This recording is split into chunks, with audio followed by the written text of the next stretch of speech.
英国王室5年拉锯大戏，终于迎来最讽刺、最诛心的终极反转。当年撕碎亲情、报尽家丑，把温莎王室踩在脚下疯狂吸血的哈里·梅根，如今走投无路，全盘崩盘，终于打算低头认输。但谁都别以为这是浪子回头的悔过，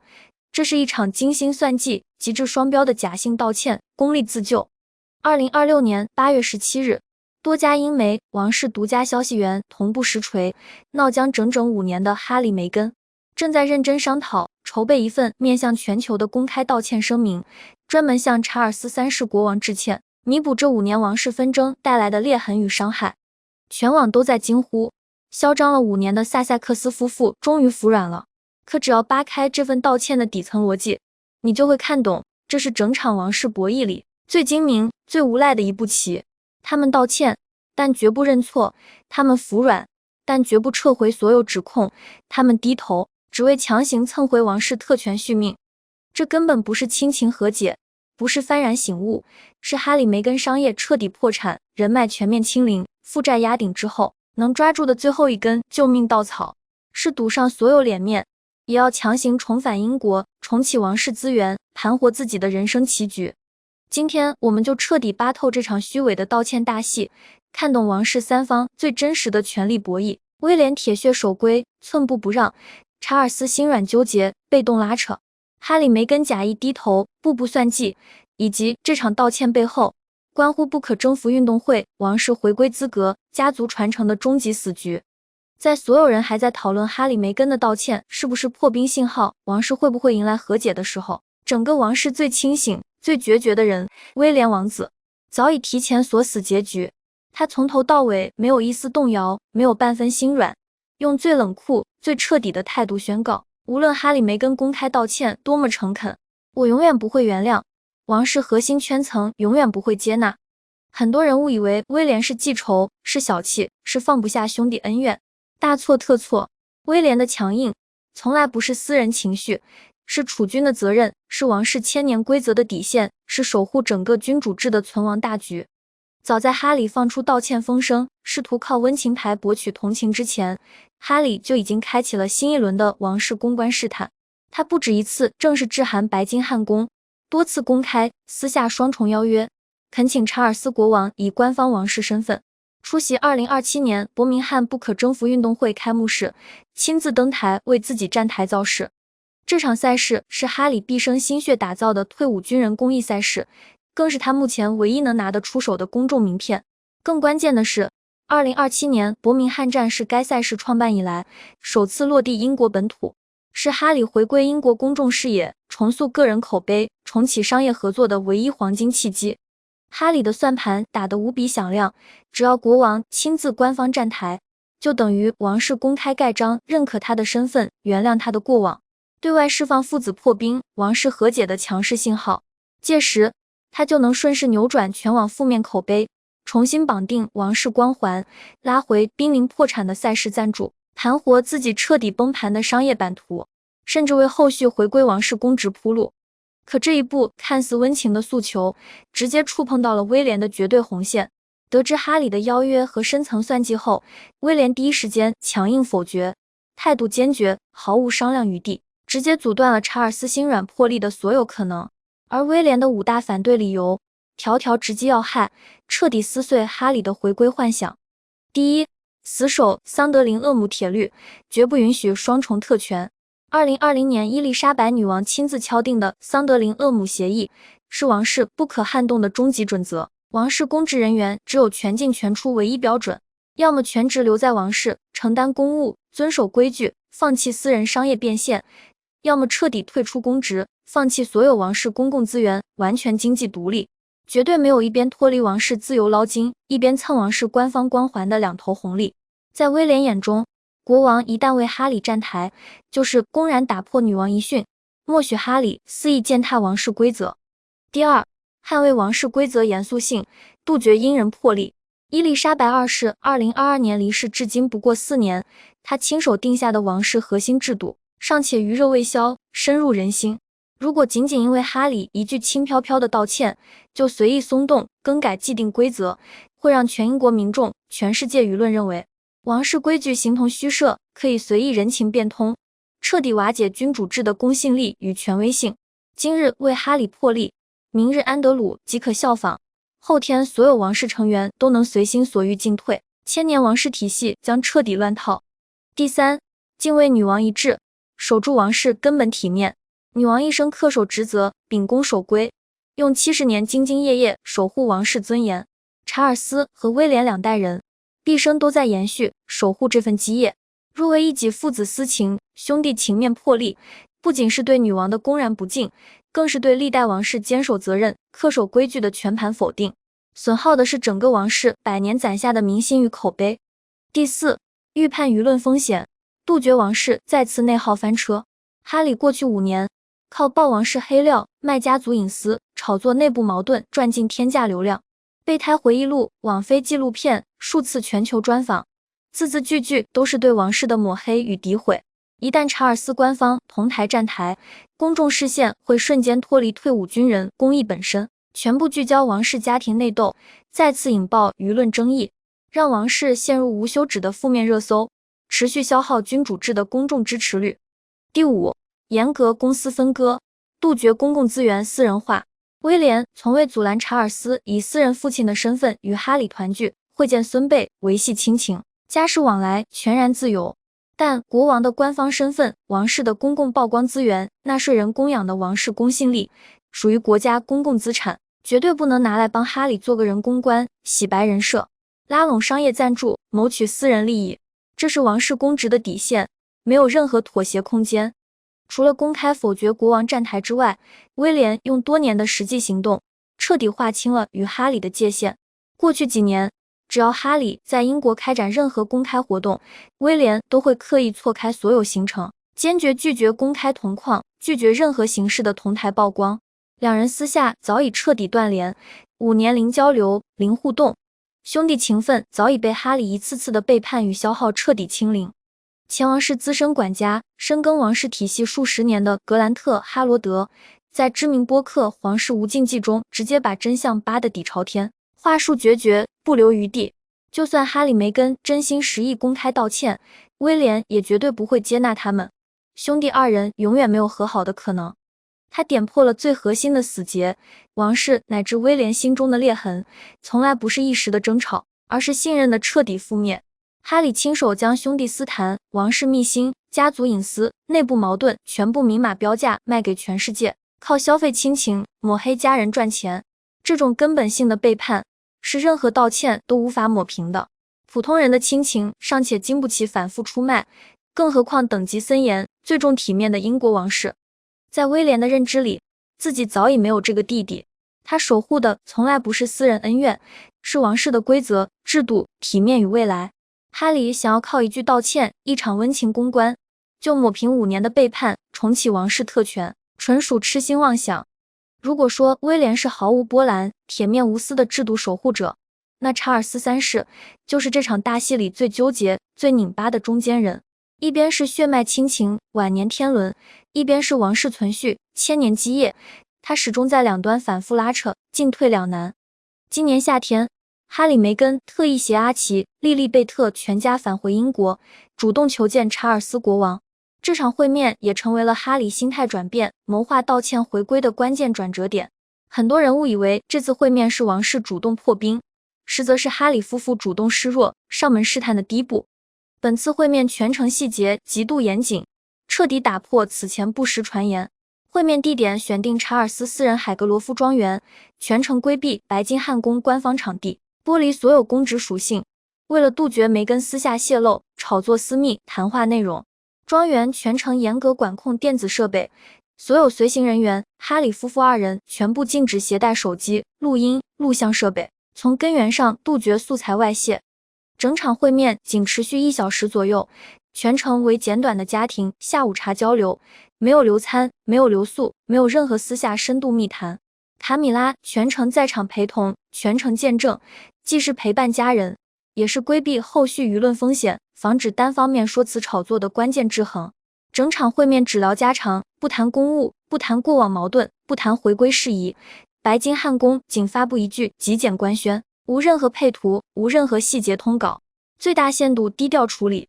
查尔斯心里比谁都清楚，哈里梅根功利心极强，过往多次将王室私密会面当作海外名流饭局的谈资，转头就对外炒作，收割流量，塑造委屈人设。他明知这场会面暗藏风险，明知对方大概率是另有所图，却还是心软答应，只为成全祖孙相见的亲情，弥补多年缺席的父子情。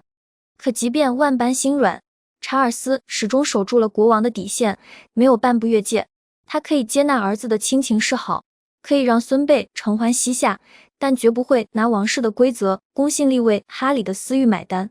也正是这次低调会面，让濒临绝境的哈里看到了一丝亲情突破口，让他笃定可以通过姿态示弱、公开道歉的方式，撬动查尔斯的恻隐之心，为自己重返英国、重启王室铺路。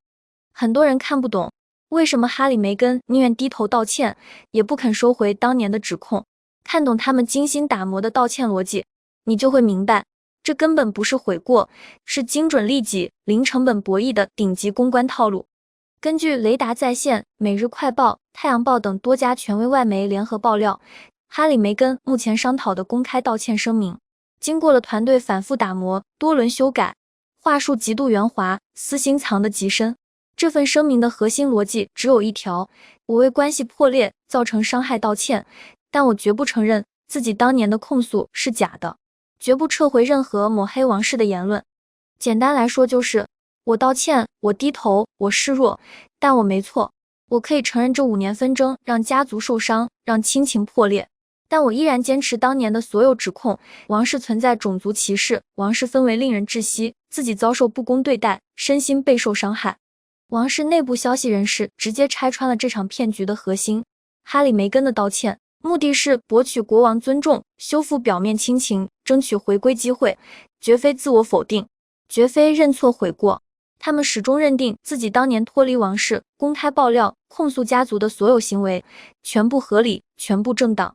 这份道歉最精明的地方就在于进退自如，稳赚不赔。一旦王室接纳，他们就能顺势回归，重启资源，盘活事业；一旦王室拒绝，他们立刻可以反手塑造委屈受害者人设，对外宣称自己已经主动低头，诚心和解，是王室冷血绝情，不近人情，继续收割全球同情流量。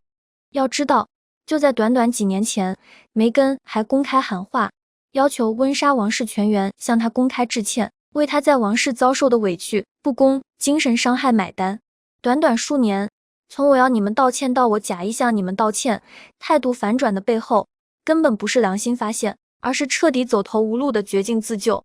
好莱坞彻底混不下去，商业版图全线崩塌，天价官司负债缠身，个人口碑彻底崩盘，海外资源全面清零，坐拥王室顶级流量却无任何变现渠道，这才是他们急着低头的唯一真相。很多人只看到他们道歉的表面，却不知道哈里梅根如今的处境已经窘迫到退无可退、坐吃山空的地步。每一步操作都是在和命运赛跑，和破产赛跑。首先是个人商业彻底作废，曾经手握网飞上亿独家合约， Spotify 千万播客大单，风光无限，名利双收。如今所有高端合作全部终止，项目全面烂尾，播客烂尾被平台高管怒斥为骗子，品牌库存积压100万件，亏损数百万英镑，全网商业价值断崖式下跌。脱离王室光环后，两人没有任何核心能力，没有任何出圈作品，没有任何商业口碑，彻底沦为好莱坞边缘透明人。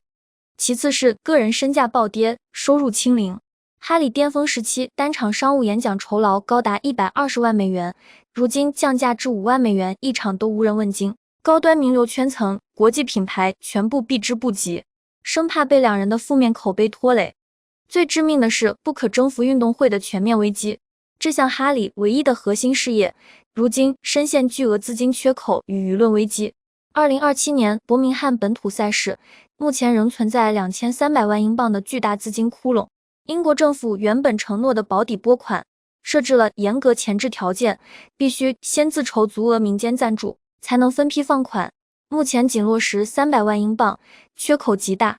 更致命的是，赞助商集体撤资，资源崩盘，核心大牌赞助商波音直接官宣撤资，彻底终止合作。澳大利亚政府直接砍掉900万澳元年度拨款，大洋洲分部濒临解散，各大主流品牌纷纷观望撤离，没人愿意投资一个自带持续负面争议、随时翻车的项目。一旦赛事彻底黄掉，哈里最后一点公益人设、公众名片将彻底清零，彻底沦为一无是处的前王子。